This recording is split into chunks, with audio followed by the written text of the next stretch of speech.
After 1979's Star Trek, the motion picture fell short of expectations. The production team on its 1982 follow-up were under immense pressure.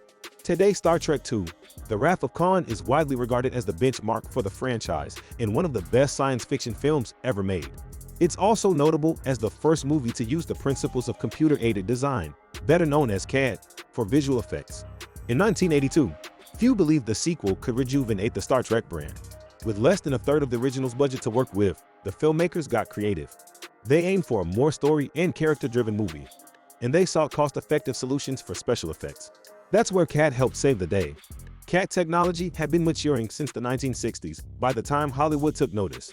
In the early 80s, it was used primarily for engineering drawings, product design, and simulations, enabling improved efficiency and precision in designing complex objects and systems. During this era, CAD systems ran on large mainframe computers or specialized workstations. The technology's adoption was a shift from manual drafting and physical modeling to digital processes. A seminal scene in The Wrath of Khan visualizes the Genesis effect, a terraforming technology that can rapidly transform a lifeless planet into a habitable one.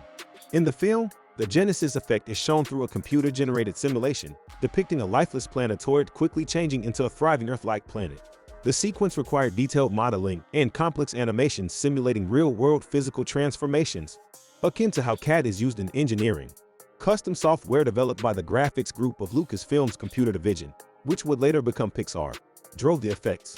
This solution adapted CAD's 3D modeling principles for filmmaking. The sequence simulates a complex transformation similar to how CAD is used in engineering to model and simulate real-world objects and environments. With computer-generated graphics and entertainment largely in uncharted territory, the filmmakers used the technology to create a three-dimensional representation of a planet's surface and subsequent transformation, utilize fractal algorithms to generate a realistic and detained terrain, and create a sophisticated animation to simulate the explosive terraforming process. The Genesis effect sequence proved to be a powerful case study. The Wrath of Khan was a box office sensation, and it paved the way for increased CAD and CGI in film, influencing countless projects. The 1982 film Tron, which was filmed concurrently to The Wrath of Khan and released after, is also credited with pioneering 3D imagery in cinema, but the specifics were more aligned with early computer graphics techniques than traditional CAD. CAD is still used in movies today, though its role has evolved and expanded. Modern filmmakers use a variety of 3D modeling, animation, and rendering software that can be considered descendants of traditional CAD tools.